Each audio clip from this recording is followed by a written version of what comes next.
Yamuna Sridham Yamuna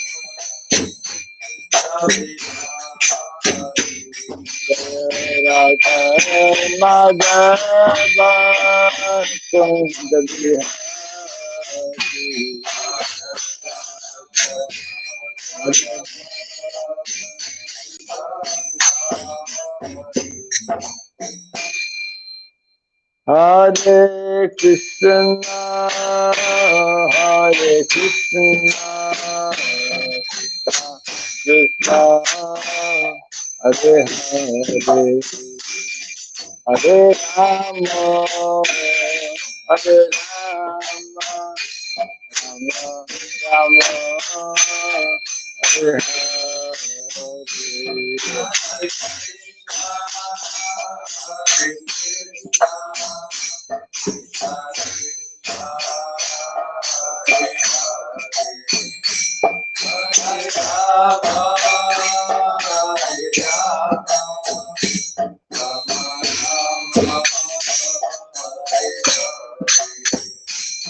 Hare Krishna, Hare Krishna, Krishna Krishna, Hare Hare, Hare Rama, Hare Rama, Rama Rama, Hare Hare.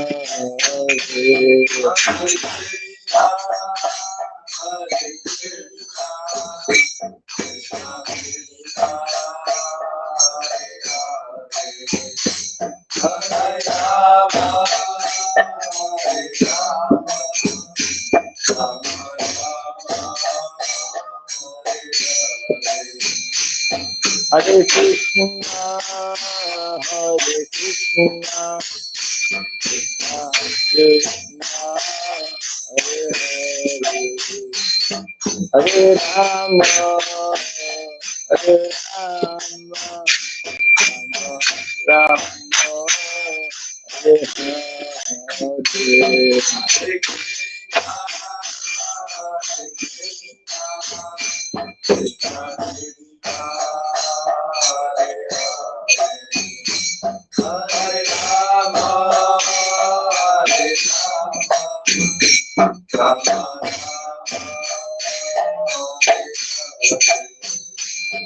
Hare Krishna, Hare Krishna, Krishna Krishna, Hare Hare, Hare Rama, Hare Rama, Rama Rama, Hare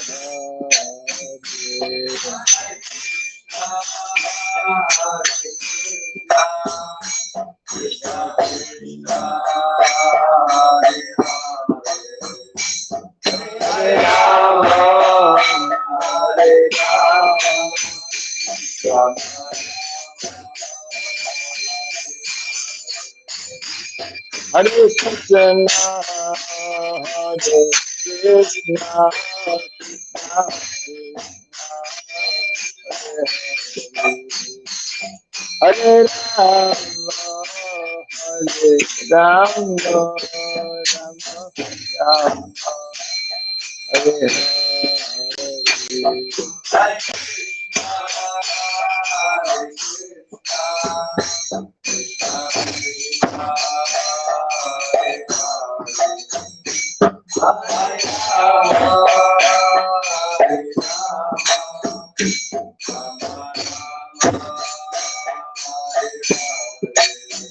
Hare Krishna, Hare Krishna, Krishna Krishna, Hare Hare, Hare Rama, Rama Rama Rama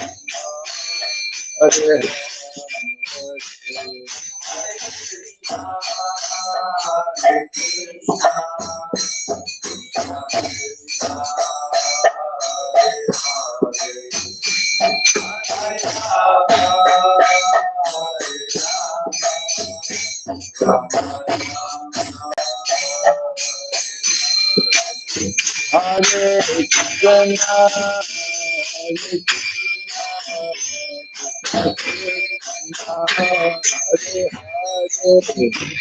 Hare Rama, Hare Rama,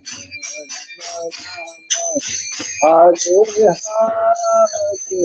Hare Krishna.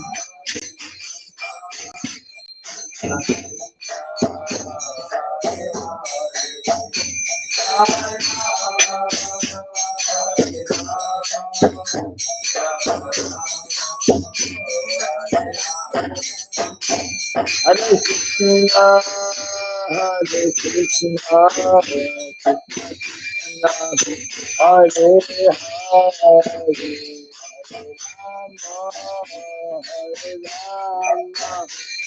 Hare Krishna, Hare Krishna,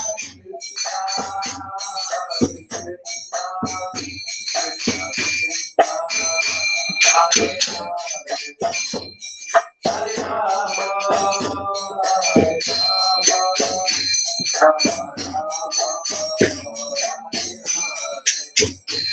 Hare,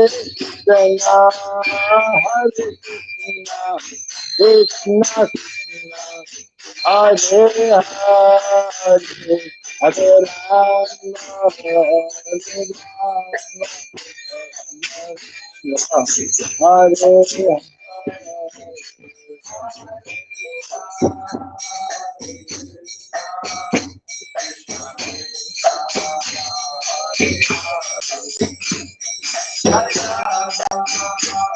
Rama, Hare Jaya Radha, Madhava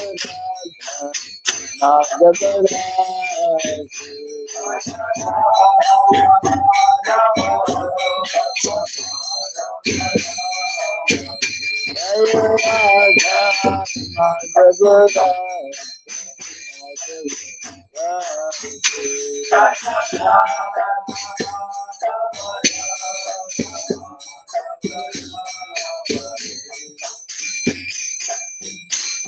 Oh,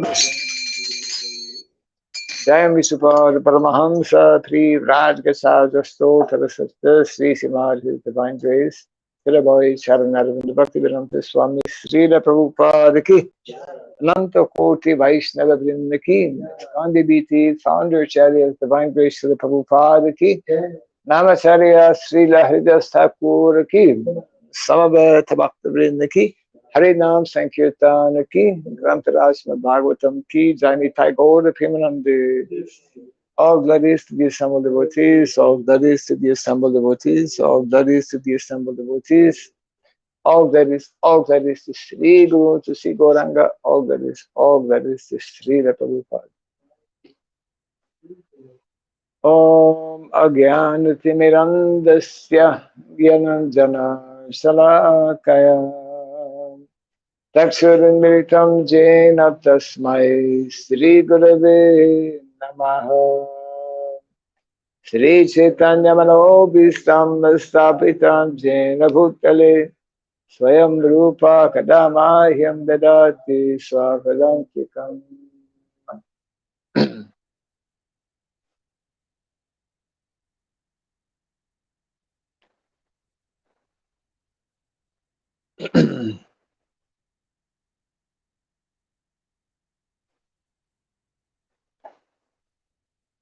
Narayanam Namaskritya Ram Chaiva Narottamam Devim Sarasatim Vyasam Tato Jayamudiraya.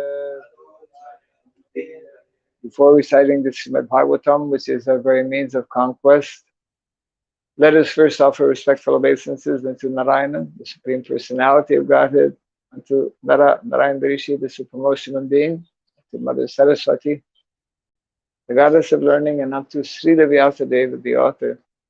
Nasta Prayashabhadreshu Nityam Bhagavata Sevaya Bhagavati Tamashloke Bhaktir Bhavati Naistiki. By regularly hearing the Srimad Bhagavatam and by rendering service unto the pure devotee, all that is troublesome within the heart becomes destroyed practically to nil, and loving devotional service unto the Supreme Lord, who is praised with transcendental songs, becomes established as an irrevocable fact. Idam Bhagavatam Nama Puranam Brahmasamhitam Tamasloka Charitam Chakara Bhagavan Rishi Nishreyasaya Lokasya Ramyam Swasya Namaha.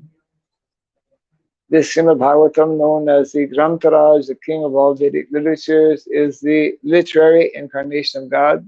It is compiled by the incarnation of God, the Sridham Vyasadeva. It is meant for the ultimate good of all people. It is all successful, all blissful, and all perfect. Sri Krishna Chaitanya Prabhu Nityananda Sri Advaita Gadadhara Srivasadi Gaura Bhakta Vrinda. Hare Krishna Krishna Krishna Hare Hare Hare Rama Rama Rama Hare Hare. Om Namo Bhagavate Vasudevaya. Om Namo Bhagavate Vasudevaya. Om Namo Bhagavate Vasudevaya.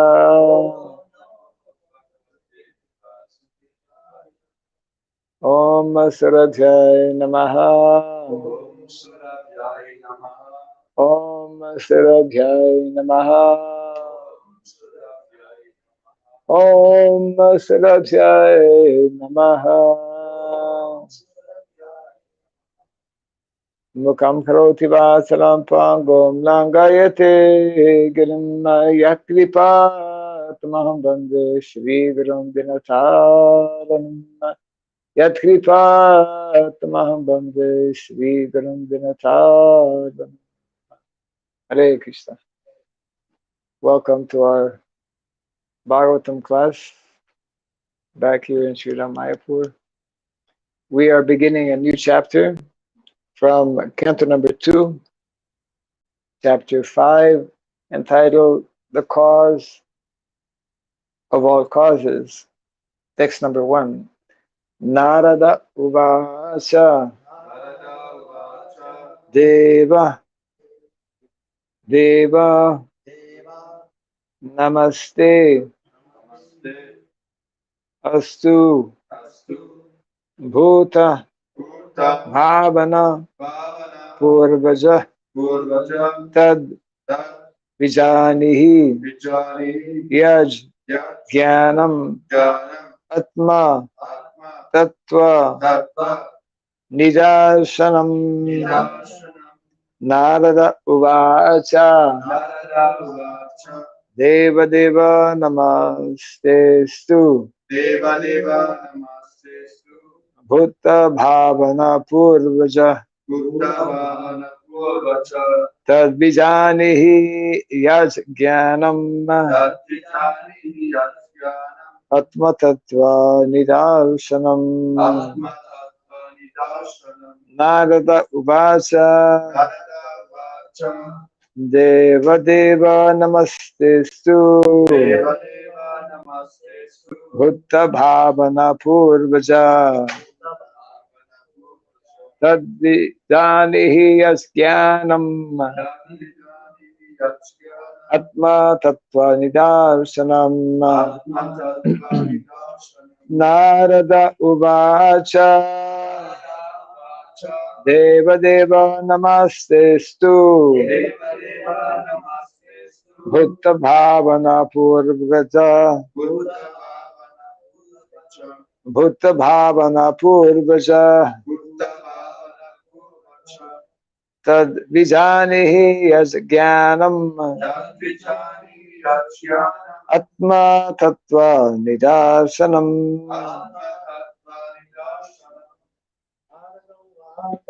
Bharata Deva Deva Namastestu Bhutta Bhavana Tadvijanihi Yasgyanam Atma Tattva Nidarsanam. Narada Uvacha Deva Deva Namastestu Bhuta Bhavana Purvaja Tadvijanihi Yajnanam Atma Tattva Nidarsanam. Narada Uvacha Deva Deva Namastestu Bhuta Bhavana Tadvijanihi Yajnanam Atma Tattva Nidarsanam.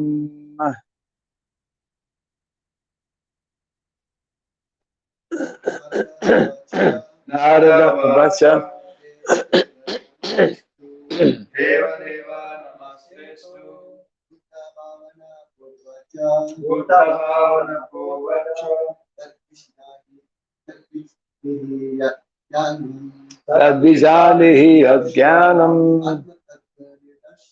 Atma Tattva Nidarsanam. Narada Uvacha Sri Narada said, Deva of all demigods, Deva the demigod, Namaha obeisances, Hey unto you as Astu are Bhuta Bhavana, the generator of all living beings, Purvaja, the firstborn, Tatvijanihi. Please explain that knowledge. Yat Jnanam, which knowledge? Atma Tattva, transcendental. Nidarsanam, specifically directs. Translation and purport by His Divine Grace A.C. Bhaktivedanta Swami Srila Prabhupada Ki. Sri Narada Muni asked Brahmaji, O chief amongst the demigods, O first-born living entity, I beg to offer my respectful obeisances unto you. Please tell me that transcendental knowledge which specifically directs one to the truth of the individual soul and the super soul. Kindly repeat after me. Sri Narada Muni asked Brahmaji, O chief among the demigods, O first-born living entity, I beg to offer my respectful obeisances unto you. Please tell me that transcendental knowledge which specifically directs one to the truth of the individual soul and the super soul. Purport. The perfection of the parampara system or the path of disciplic succession is further confirmed. In the previous chapter, it has been established that Brahmaji, the first-born living entity, received knowledge directly from the Supreme Lord. And the same knowledge was imparted to Narada, the next disciple. Narada asked to receive the knowledge, and Brahmaji imparted it upon being asked. Therefore, asking for transcendental knowledge from the right person and receiving it properly is the regulation of the disciplic succession. This process is recommended in the Bhagavad Gita 4:2. The inquisitive student must approach a qualified spiritual master to receive transcendental knowledge by surrender, submissive inquiries, and service.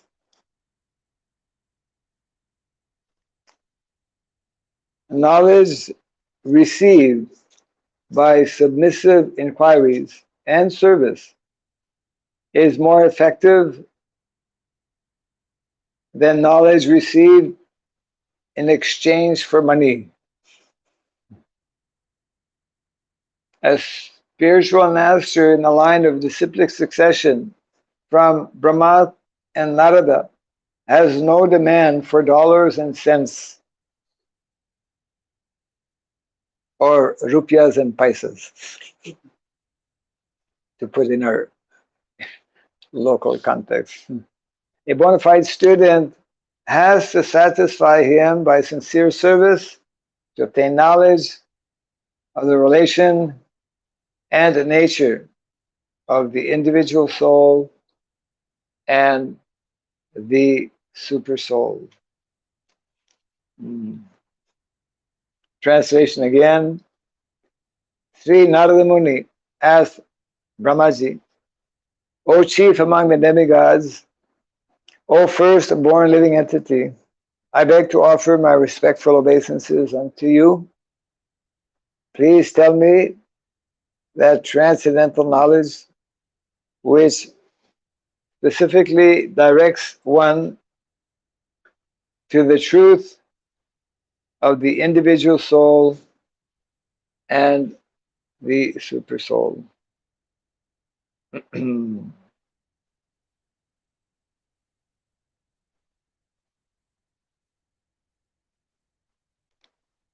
So in the purport, Srila Prabhupada elaborates a little bit on the whole concept of Guru Parampara or disciplic succession. And he very, very clearly points out that this type of knowledge that one is fortunate to receive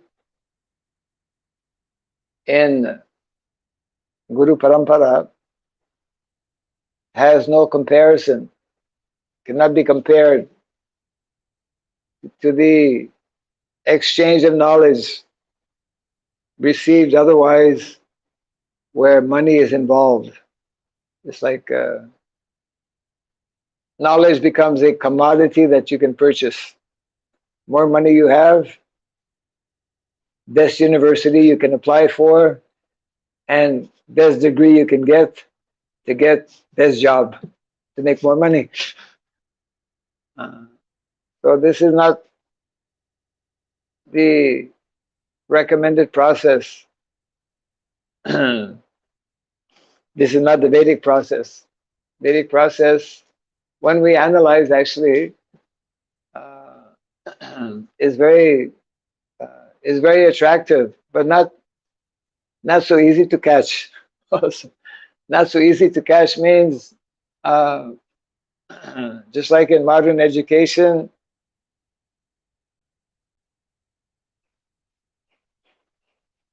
there is no proper understanding as to the qualifications of the guru and the qualifications of the student. Both actually are unqualified. Because guru means one who is authorized, one who is a representative of the guru parampara, one who is cultivating this knowledge and demonstrating in his personal life, personal behavior, and one who is developing the natural required qualities of a brahmana, as mentioned in the Bhagavad Gita. 9 qualities of a brahmana qualifies one to be a teacher of Vedic knowledge.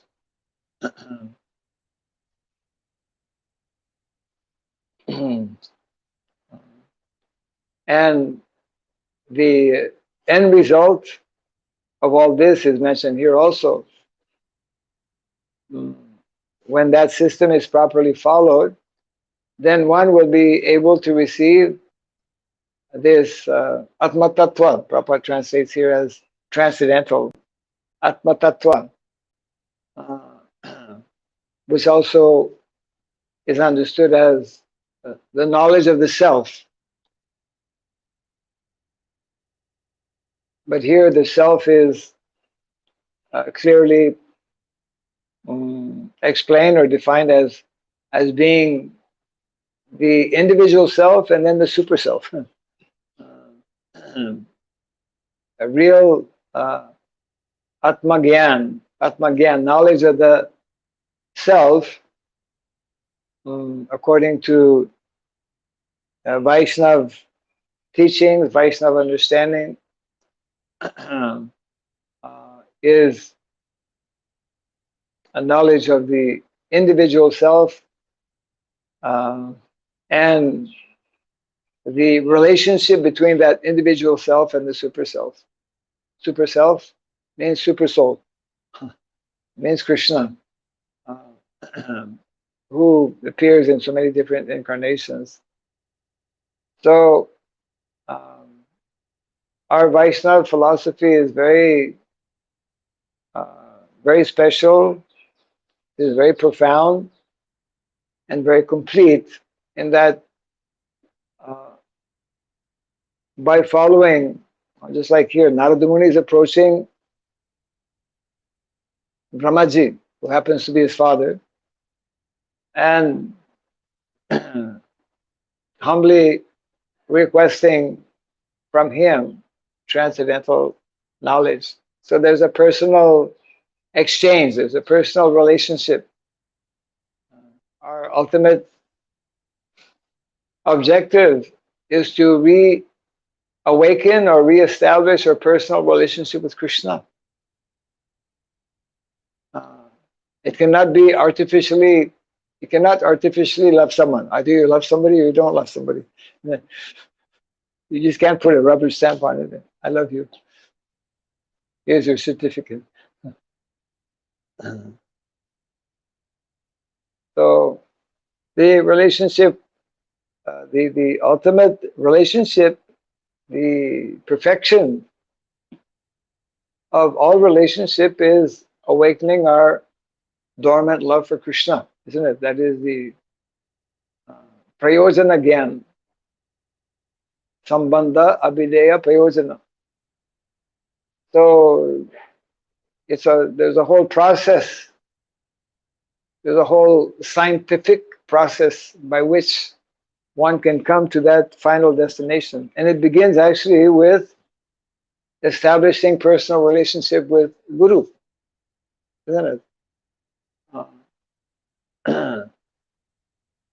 The whole process of Guru Parampara enables the conditioned soul to establish a personal relationship with a representative of the Supreme Personality of Godhead. And how that relationship develops naturally will affect and determine our relationship with Krishna. If we're able to properly establish our relationship with not only our spiritual master but with other Vaishnavas, then this facilitates and favors our relationship, our awakening of relationship ultimately with the Supreme Person, the Supreme Personality of Godhead, Krishna. And this is also mentioned in the verse here, how this is done, isn't it? And Prabhupada makes reference to the most famous verse in the Bhagavad Gita. They're all famous verses, but some are more famous than others.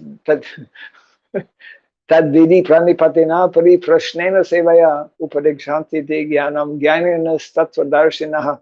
When we give seminar on the topic of education, we quote this particular verse as that being the qualification for the student. Student has to be qualified. He has to have these three basic qualities. He must be humble. He must be inquisitive, and he must render service. We cannot attract the attention or the favor of someone unless we are inquisitive, humble. The order being given actually is first humble. Cannot first just be inquisitive. Sometimes people are very proud and they Prabhupada one time actually was very disturbed and very upset with some of his disciples who were lacking in humility and were kind of like challenging him. Prabhupada became furious, because this is not the process. One has to be qualified to ask question to Guru. You see, and that the two qualifications is that one must have the proper mood or mentality. Pranipat. Pranipat means submissiveness, humility, understanding that actually I am insignificant, I'm fallen. Just like a person, nobody goes to see the doctor unless he has a headache or some kind of ache. Headache or stomach ache or toothache or whatever. One has to have something wrong, not working. Otherwise, why go see a doctor, right? Costs money also. We see a doctor because something not right. We see Guru because something not right. We inquire. So that mood mentality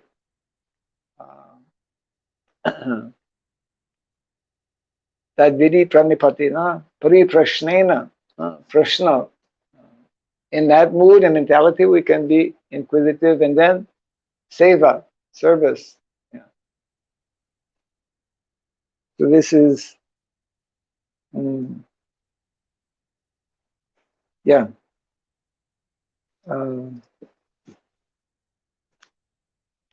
four.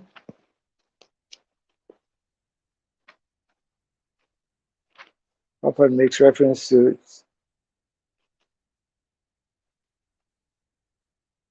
okay. 4.2 actually is in reference to the parampara. Evam parampara praptam imam rajarsiyo vidu sakaleneha mahata yoga nasta parantapa. So knowledge is a completely different, education, knowledge. The Vedic knowledge, Vedic education, therefore, is completely different from modern day education. And in many ways, we have yet to understand that, because how much of that Vedic system of education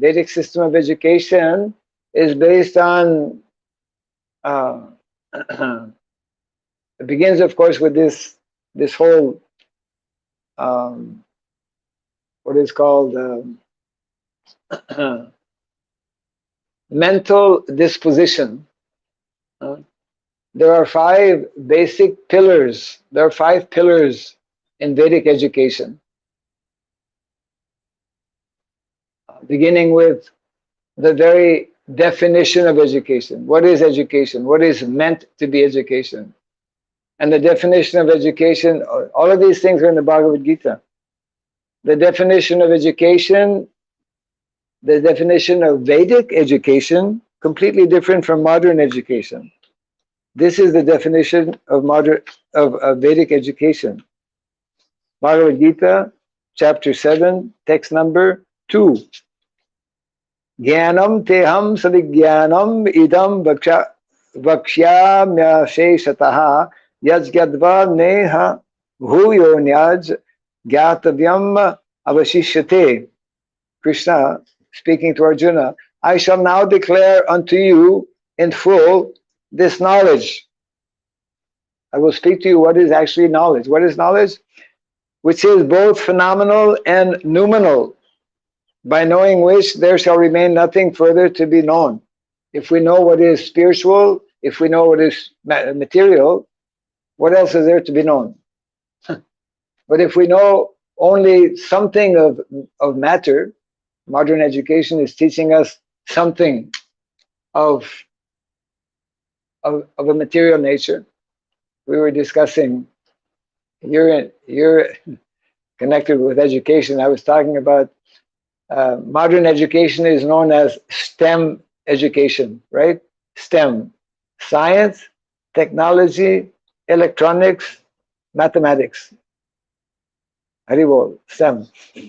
Yeah. Which is totally oriented for material well-being, so-called material well-being, so-called material advancement, through economic development. This is how we can be happy. Modern philosophy, yeah. So science, technology, electronics, and mathematics. Mathematics is okay. There is a much more simple, natural way of learning mathematics. We call Vedic mathematics, which is unknown in modern day society practically. Even amongst our own devotees, very few of our devotees even know that there's such a thing as Vedic mathematics. So that is, therefore, this orientation of modern education is simply on the material level, isn't it? Therefore, it is incomplete. It is wrong. It is misleading, totally misleading. And therefore, this kind of education, which is completely putting aside the whole dimension of the soul, of Atmagyan, is therefore condemned. Modern education is a condemned education because it is misleading and it is doing the greatest disservice actually to humanity. And therefore it is rejected by those who are followers of Vedic principles. So that is the first pillar, definition of education. Second pillar is disposition. Disposition of the teacher and disposition of the student. We just read the verse about the disposition of the student, the three qualifications that are needed. And in the 18th chapter, text 43, 42, yeah, text 42. Shamodamastapasucham kshantir arjavam evasa jnanam vijnanam astikyam brahma karma swabhavajam. Peacefulness, self-control, austerity, purity, tolerance, honesty, wisdom, knowledge. Wisdom, knowledge is different. You can have knowledge. Most people have some knowledge, but no wisdom. And religiousness means dharma. These are the qualities by which the brahmanas work. Unless one has these 9 qualities, he should not be a teacher. So that is the second pillar. Mental disposition of both the teacher and the student. When one of those is lacking, if the qualities are not there, proper disposition is not there in the teacher, the end result will fail. And the same if it is absent in the student.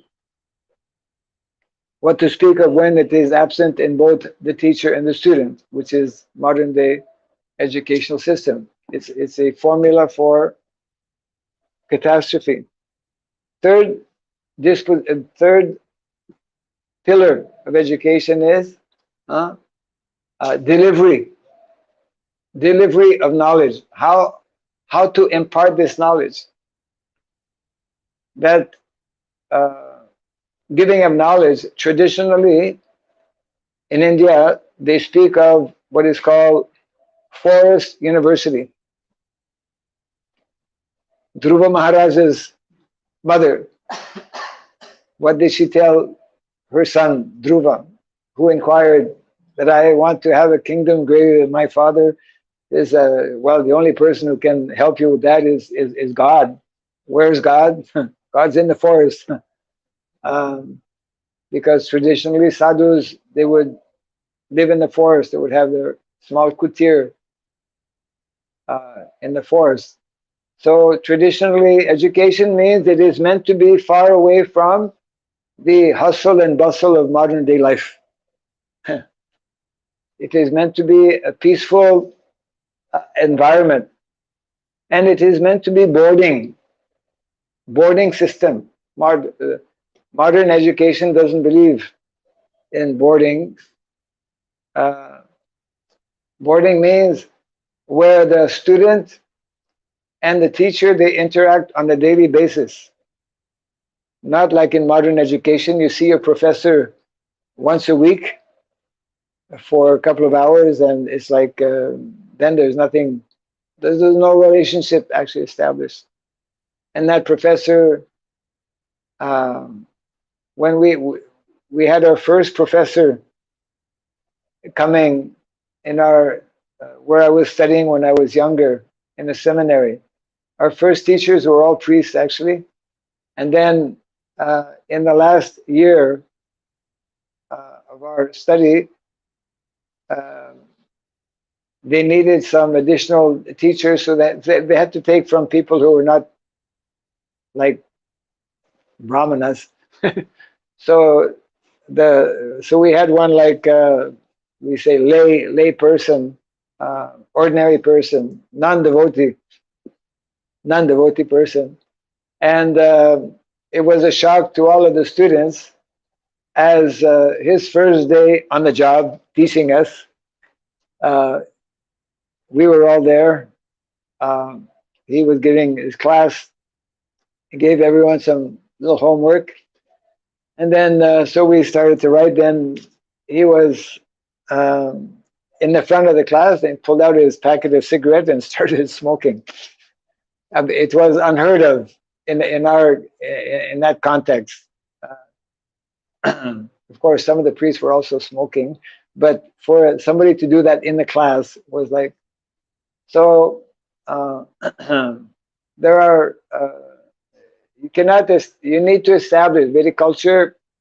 emphasizes this point very strongly, to establish personal relationship. That's why Gurukul system is there. In Gurukul system, you have the student will establish a lifelong relationship with his guru.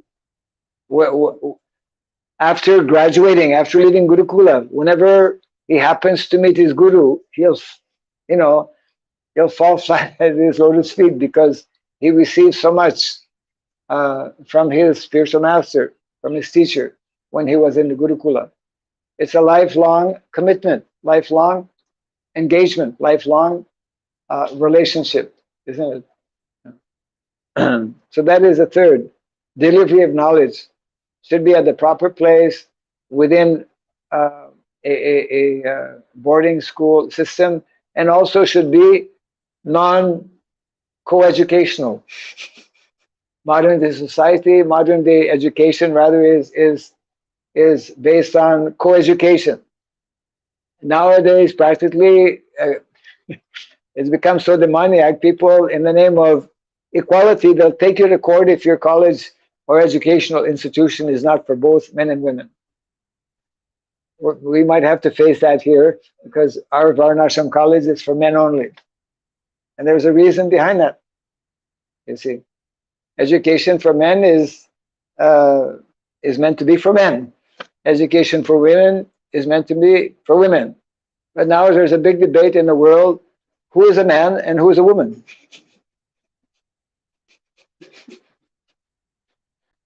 That's a whole other topic. Somebody was asking some doctors, kindly tell me what is the definition of a woman. Couldn't give the answer.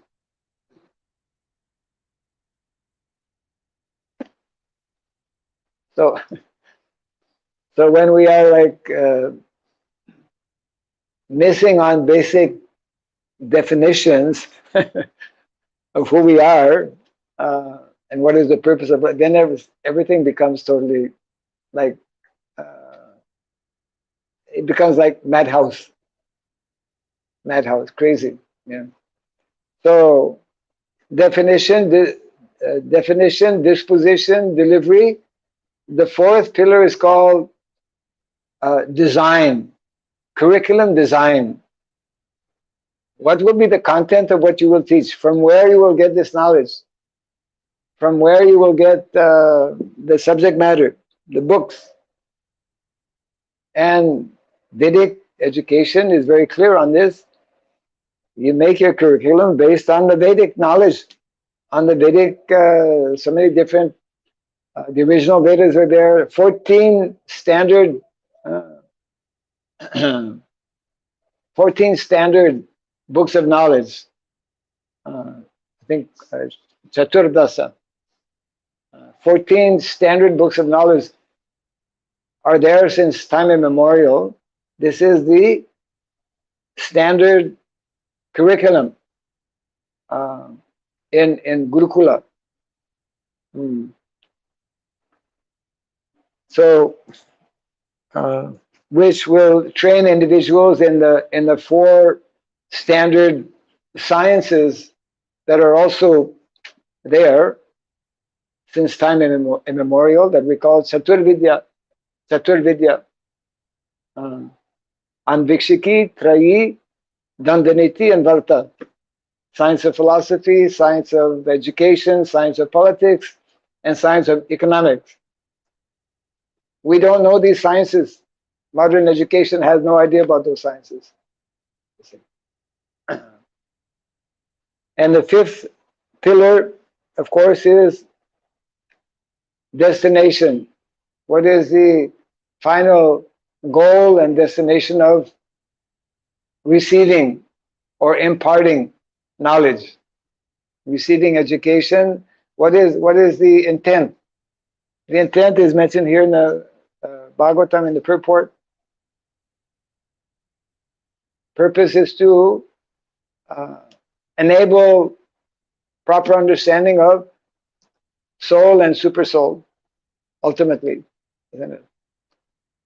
Or whatever material knowledge may be there is also meant to be properly utilized in the service of Krishna. Yeah. So in this way, we have this uh, throughout the ages, throughout the centuries, since time immemorial. Um, this is the natural scientific system by which one is meant to receive knowledge, by which one is meant to impart knowledge, by which one is meant to cultivate knowledge to uh, ultimately come to the right destination, which is Atmagyan, Atma Tattva, uh, self-realization. I'll read the text again if there's any question. Sri Narada Muni asked Brahmaji, O chief amongst the demigods, O first born living entity, I beg to offer my respectful obeisances unto you.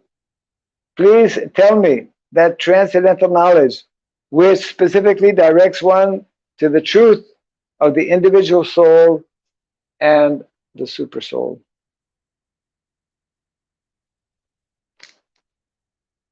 Comments? Questions? Yes. Maharaj, when there's the West no opportunity to send the children to Gurukul, what is the best solution meanwhile for the children? If there is no opportunity to send the children to Gurukul, what is the best opportunity? Keep them home. Homeschooling. Homeschooling. This is mentioned in the Bhagavatam. The first education, the first 5 years of a child's life, his education is meant to be at home, not in some place, daycare or whatever. Even before they're still crawling and they're sent to school. First educators are the parents, father and mother. And if one cannot have, that's why now we are, education is also very much related to, because ultimately education will lead us to what is called prescribed duties. Today we know this as job. Prescribed duties is not just job. Prescribed duties is what is recommended and authorized in the Shastra. Factory work is not recommended in the Shastra. Prabhupada in one purport, one class is telling, we don't see Krishna, going to the factory work every day with his, lunchbox. He has a lunchbox. All of the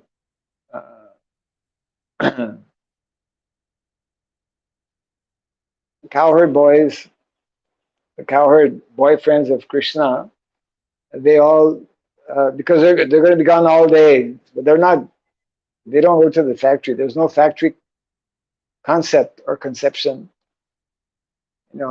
because we have these wonderful cell phones because of factory work. We have whatever it is we have so-called wonderful is because of heavy exploitation. Exploitation of material nature, exploitation of individuals. Even now somebody sent an article about now we want to move, because petrol is becoming more complicated. So now we want to move away from petrol. We want to do everything like electronically. That's also a problem. Everything will be a problem. Everything will remain a problem as long as we don't follow the Vedic way. What are the standard recommended ways of transport in the Vedic culture? What is the topmost way for transportation? You transport yourself. Walk. That is the simplest, easiest, and cheapest way to move around. And then other ways, bullock cart, horse, elephant. We have 2 elephants here. Huh? Horse. Yes, we have 2 horses here also. I mean, not. I don't have 2 horses, but there are 2 horses. Yeah. Everything, anything else is just like unnatural and creating havoc. Actually, we have disfigured the globe, through modern technology by making all of these highways and super highways and over highways and overpass and underpass. And it's like people, if somebody has never been to a big city, when he first comes in the city, it's like mind-boggling to see even somebody like myself who has city background, but once you're away from the city for some time, you go to a big city, it's like very confusing. People get lost. Most people are lost. That don't get lost, they are lost. So homeschooling, so the point I was wanting to make is that when we live according to the prescribed way of living, which is in the country, then there's all kinds of learning opportunities for children when they are at home.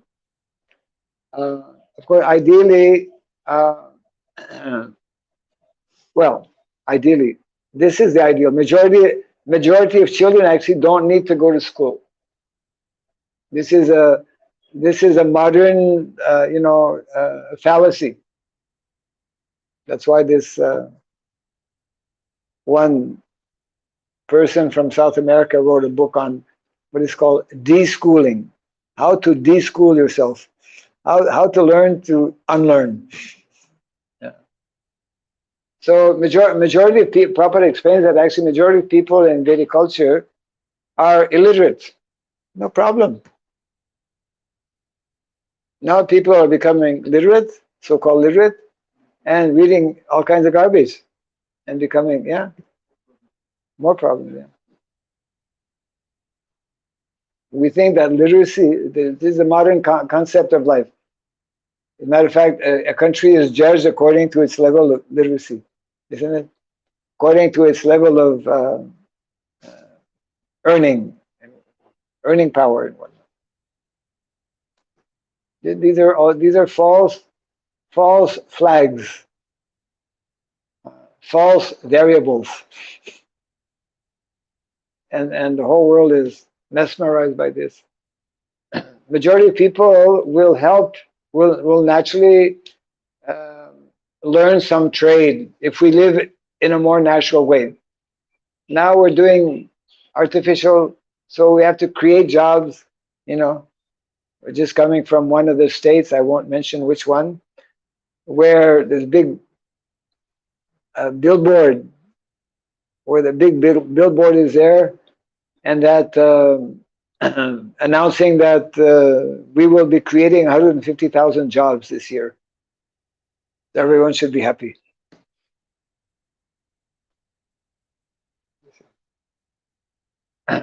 So we are creating, especially modern day setup. People, it used to be that one had one job or one occupation, one particular trade, and life was more simplified.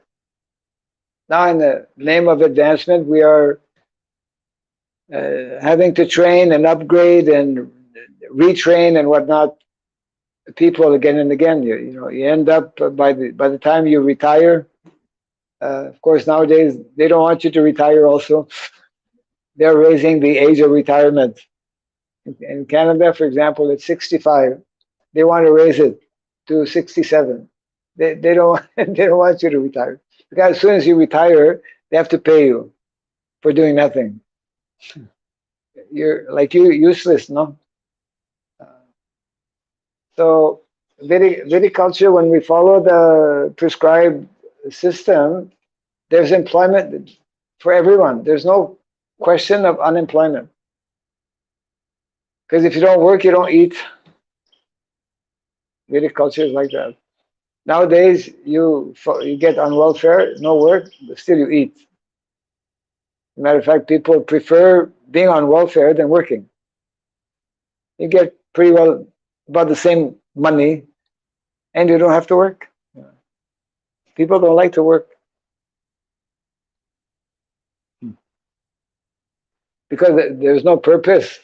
In Vedic culture, work is like worship, worshipable, and because it's connected with that's an integral part of the Vedic culture. We work, we don't work, we serve according to our nature within particular Varna, and that service actually is ultimately for Krishna because we have that basic fundamental concept of being servants. Yeah. And the majority of people actually are servants in the Vedic culture, isn't it? And those few who are leaders, the natural leaders in the Vedic culture, who are properly trained through Gurukula, Brahmana, Kshatriya, Vaishya, they have been taught, they have learned especially how to become servants. They are the ideal servants. They're serving everybody else. So the concept of service is embedded, very deeply embedded within the Vedic culture. When there are ideal leaders who are ideal servants, leading and serving the mass of people.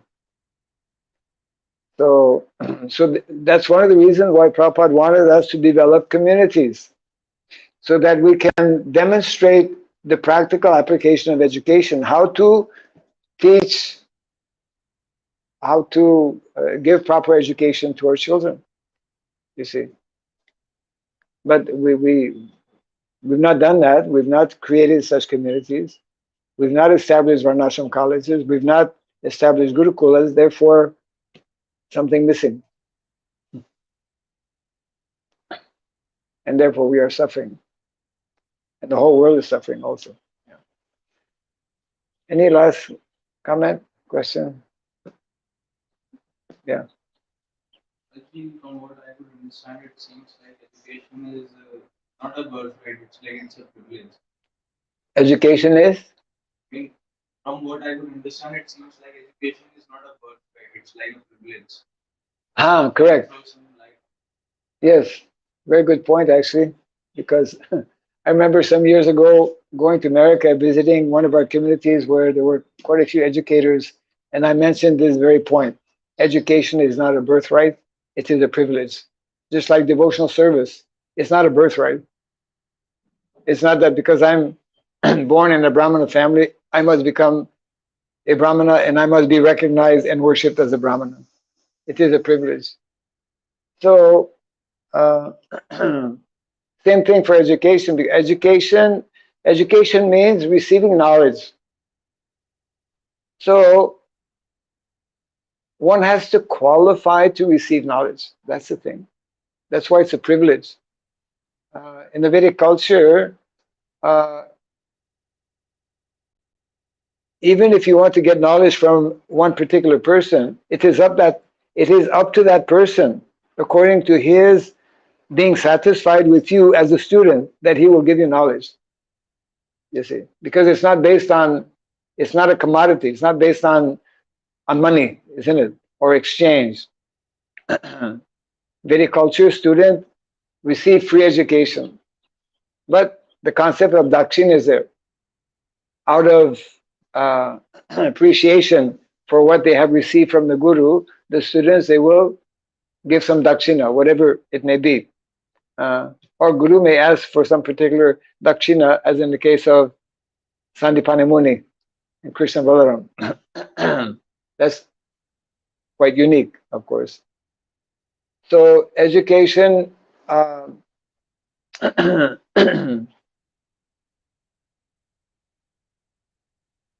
we must qualify to receive knowledge, because knowledge is a gift. We should understand that knowledge is a gift. So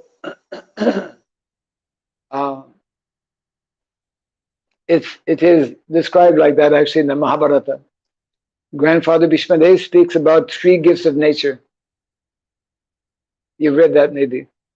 The 3 gifts of nature that are fundamental, essential in any society, which is totally forgotten, unknown in modern day society.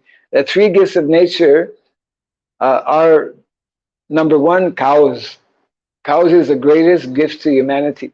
Without cows, actually, Gava Pratistabhutanam, all living entities subsist or depend on cows. If we want to live in a more natural, sustainable manner, cows must be there. If cows are not there, it's a matter of time. Your whole situation is going to be destroyed, as it is happening in the world today. So cows is the first gift, most important gift. Second is land. Land. Because from land, what is it? Sarva kama dugamahi in the Bhagavatam. Sarva kama, all of our necessities of life come from land. 4 necessities of life: food, shelter, clothing, and medicine. They all come from the land when we know how to properly deal with the land, isn't it? That's why we are trying to revive cloth making, natural, original cloth making. Some of our Gurukul boys are learning that. Some of our devotees are teaching, how to grow our own food. Prabhupada again and again emphasized. Plant, grow your own food. So, so therefore, the Vedic norm and the Vedic teachings, they are very, very practical, very scientific.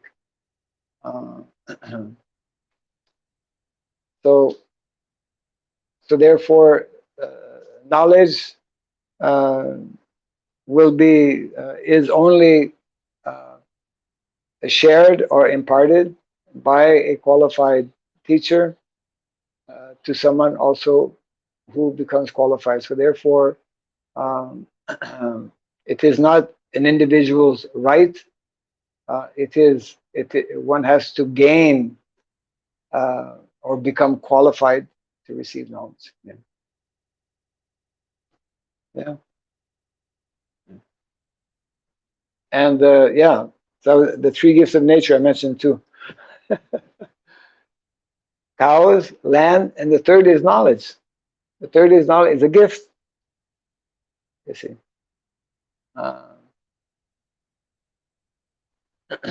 Nobody can claim I have a right. A gift is somebody gives you. And normally we give a gift to somebody that we have some reason to give a gift to someone. Out of appreciation we give a gift. So Krishna has given us these 3 natural gifts of nature. Cultivation of knowledge means the perfection of all knowledge is Krishna consciousness, isn't it? Atma Tattva. Knowledge of the soul and knowledge of the super soul, as mentioned in the purport. Knowledge of the personal aspect of Godhead. Most people are not even accepting, understanding God concept, the concept of God.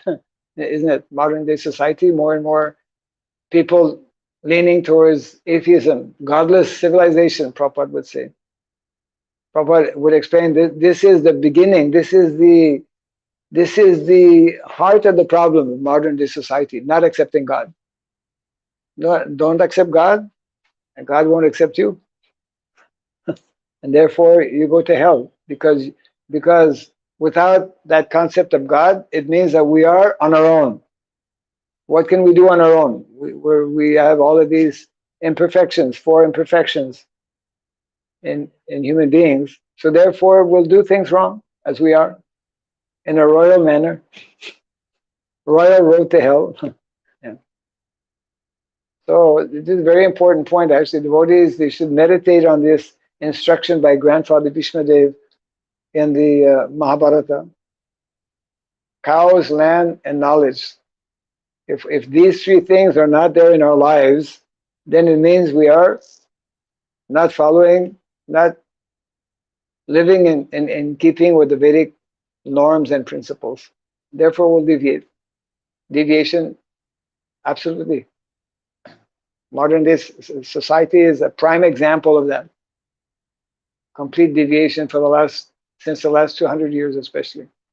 And we still don't get this point amongst our devotees. We still don't get that. We don't understand. Otherwise, we wouldn't just be locked up in our cities as we are. Cities are meant for preaching. Cities are meant to be preaching bases. Living bases should be in the country. Living bases should not be in the city. Now we are, commuting out of the cities. We're not even doing that, actually. At least if we would go out of the cities to preach in the villages, that would be something, but we're not doing that. We should be commuting to the cities for preaching. We should be living outside the cities. Prabhupada told the devotee, are you still going to be in the city when the city crumbles? When modern civilization collapses, are you still going to be glued up, dependent totally on this modern civilization? If so, then you're not understanding Vedic culture. You're not understanding the instructions that have been given by our founder Acharya. We postpone. Okay, in 2 years from now, 5 years from now, your 2 years and 5 years at one point just won't be there. That's it. It's like, yeah.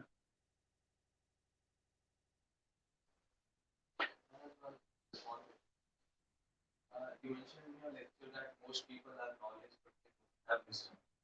Yes. So but doesn't wisdom comes from knowledge? No. Knowledge doesn't, wisdom doesn't come from knowledge. In Sanskrit, knowledge means jnanam. Wisdom means vijnanam. Vijnana, realized knowledge. Reason.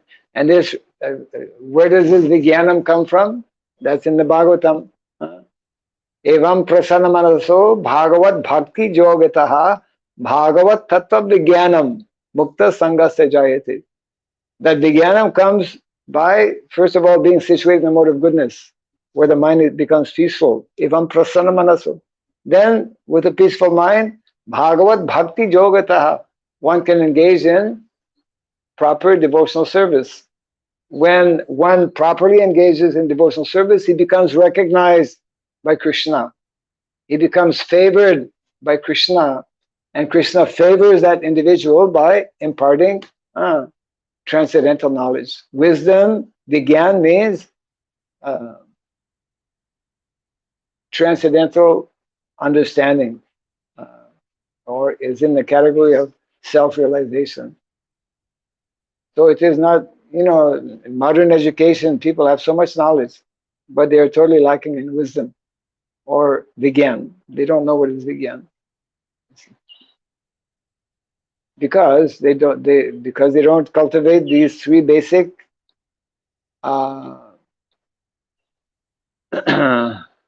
what we read a little earlier, the three basic principles of a student. They don't know about their position as being servants, isn't it? They don't know their position as being very insignificant.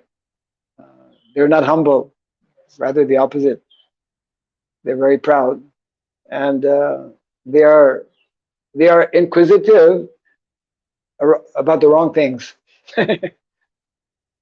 People in colleges and universities, you meet any professor, one cannot be a professor or teacher unless he has some inquisitive mind. But actual inquisitiveness should be based or in relation to the absolute truth. You see, not just about material things. That is also described as quality of of a student should be inquisitive about the absolute truth, not just anything. You know, in modern day society, people, they'll do research for their whole life on things that are totally irrelevant, ultimately, you know, not connected with the.